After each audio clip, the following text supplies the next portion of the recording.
Assalamualaikum warahmatullahi wabarakatuh. Alhamdulillah, Apinda hari ini kita city tour di Museum Al-Wahyu di Kota Mekah. Terlihat para jamaah sedang berfoto di depan museum. Dan sebentar lagi kita akan masuk untuk melihat seperti apa Museum Al-Wahyu.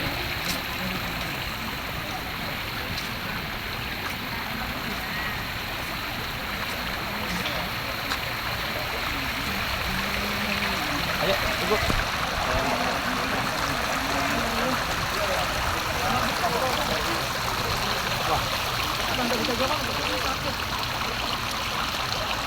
بعد قوم نوح تتابعت الأمم يستمرون زمنا على ومعه زوجه هاجر وولده إسماعيل.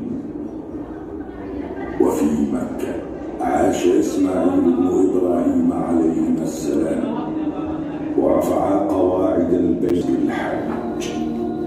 وكان إبراهيم عليه السلام نبيا بل أبا لجميع الأنبياء من بعده. قبل ميلاد موسى عليه السلام كان الناس يعانون من ظلم فرعون واستكباره، وكانت المفاجأة أن موسى عليه السلام تربى في بيت فرعون.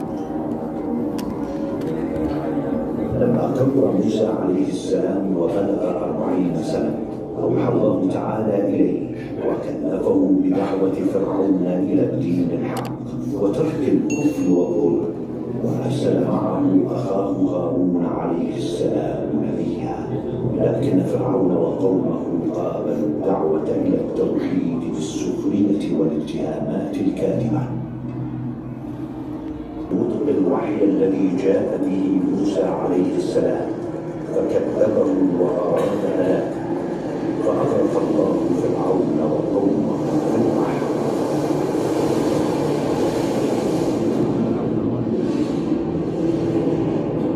ونجى موسى وقومه. Nabi Isa alaihi salam Allah angkat ke atas langit. Setelah Allah angkat, selama 600 tahun Allah tidak turunkan satu orang pun Nabi dan juga Rasul. Jadi selama 600 tahun manusia hidup tanpa ada Nabi dan Rasul, yang pada akhirnya manusia hidup dalam kebingungan. Baru Allah utuslah Nabi yang terakhir, yaitu Nabi kita Muhammad sallallahu alaihi wasallam. Di hadapan Bapak Ibu ada layar yang besar, kemudian ada replika dari tempat-tempat penting di Kota Makkah. Di hadapan saya ini adalah posisi kita saat ini di Jabal Hira atau Jabal An-Nur yang di dalamnya terdapat Gua Hira. Kemudian di sini ada apa kira-kira Bapak Ibu? Ini Ka'bah. Replika ini adalah refleksi dari video yang akan kita saksikan di layar besar depan. Jadi silahkan Bapak Ibu nanti bagi pandangannya ke layar dan juga ke replika ini karena akan berkesinambungan satu sama lain. Baik, sudah siap untuk menyaksikan videonya? Siap. Insyaallah.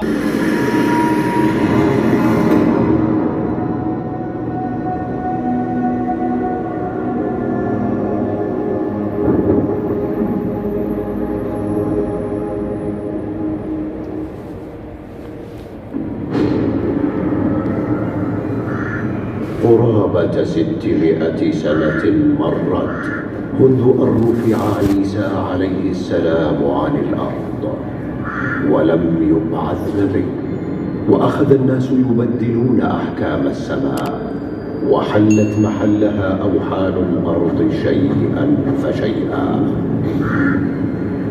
حتى مكة التي تمسكت بالتوحيد زمنا طويلا أدخل إليها عمرو بن لحي الأصنام. سكان الأرض عاشوا عالما من الدين. في الأديان تركوا عبادة الإله الواحد إلى عبادة أحجار وأصنام وكواكب وأوهام.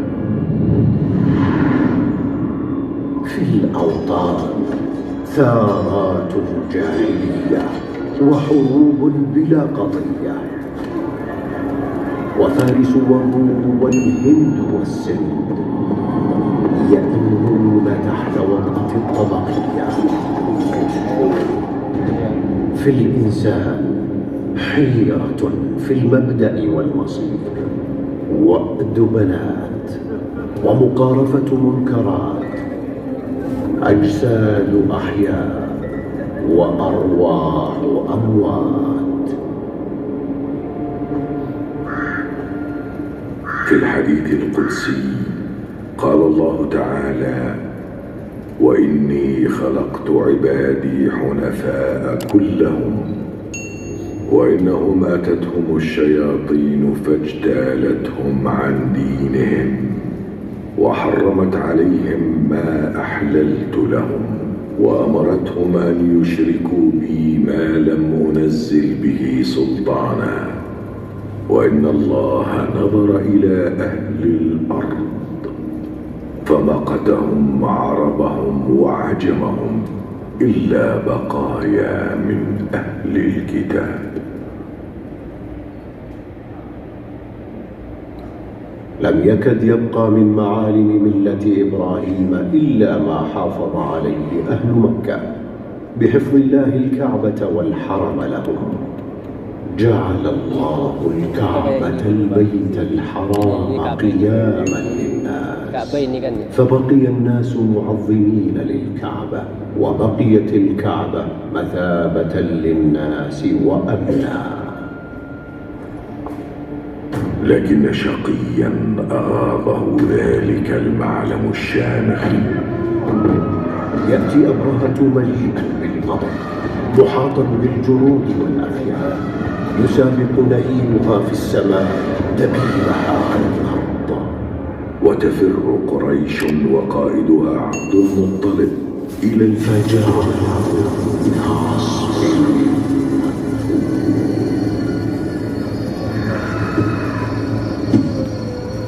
ويرجع أبرهة بهزيمة وبقية أشياء، وتنزل قريش من الجبال كأنما ولدت من جديد.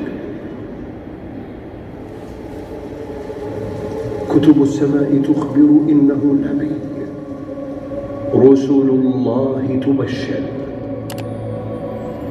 الأحبار والرهبان يبشرون، ورؤى المنام بشرت. ولد محمد بن عبد الله بن عبد المطلب صلى الله عليه وسلم بمكة يوم الاثنين ربيع الأول عام الفيل لسنة 571 للميلاد.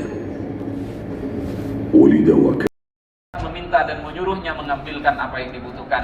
Dikisahkan dari hadis sahih itu ketika hendak Sayyidah Khadijah menghidangkan makanan dan minuman, datanglah malaikat Jibril kepada Nabi Muhammad.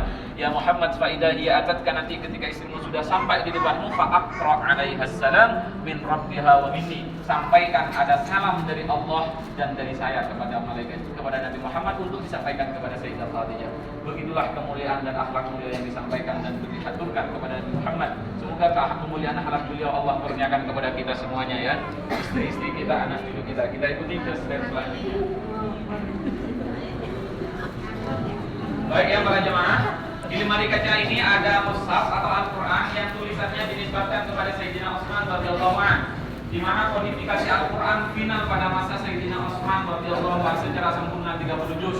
Artinya penyatuan Al-Quran dalam satu bentuk itu final dan berhasil dalam satu bentuk pada masa Sayyidina Utsman. Setelah sebelumnya telah dilakukan kodifikasi atau tadwin wahyi oleh Sayyidina Abu Bakar dan Sayyidina Umar. Namun ini adalah mushaf yang tulisan dinisbatkan kepada Sayyidina Utsman radhiyallahu anhu. Ulama ulumul Quran menyebutnya mushaf Al-Imam Ar-Rasli Utsmani. Kita ikuti. Ini sama ya, adalah kitab atau karya kitab. Ini adalah Sahih Bukhari, adalah kitab hadis atau rujukan hukum setelah Al-Quran. Yang pertama setelah Al-Quran adalah kitab Sahih Bukhari. Bagaimana termaktub dalam kitab Taisir Ulumul Hadis yang ditulis dan oleh Dr. Mahmud Tuhan. Susunan hadis atau rujukan hukum adalah setelah Al-Quran adalah Sahih Bukhari. Setelahnya ada Sahih Muslim. Setelahnya adalah kitab Sahih yang disusun oleh ulama yang memenuhi dan menggunakan syarat-syarat yang dibuat oleh Imam Bukhari dan Muslim.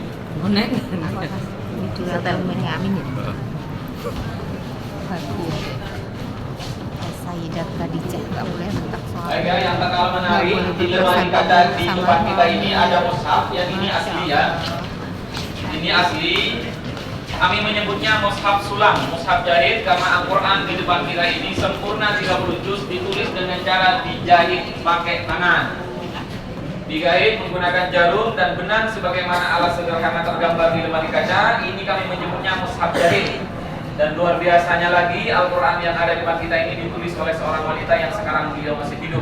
Ini dijahit oleh seorang wanita asal Pakistan namanya Nasim Akhtar. Beliau menjahitnya dimulai pada tahun 1987 ketika usianya masih 30 tahun dan selesai kemarin 2018 ketika usianya sudah 62 tahun. Artinya penjahitan penulisan Al-Quran ini menghabiskan waktu 32 tahun. Insyaallah beliau sekarang usianya 68 tahun dan kemarin sebelum Ramadan 2 kali berkunjung ke sini. Ini beliau hadiahkan ke Kerajaan Arab Saudi, ditulis dalam bentuk 10 jilid, 1 jilid berisi 3 juz dan ini jilid yang terakhir. Al-Quran ini dijahit di atas kain kanvas sepanjang 300 meter menghabiskan benang yang dijahitkan hingga berbentuk tulisan-tulisan Al-Quran sebagaimana dilihat di depan kita, menghabiskan benang sepanjang 25.000 meter.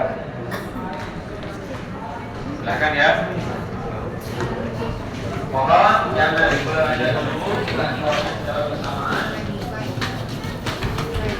Baik ya.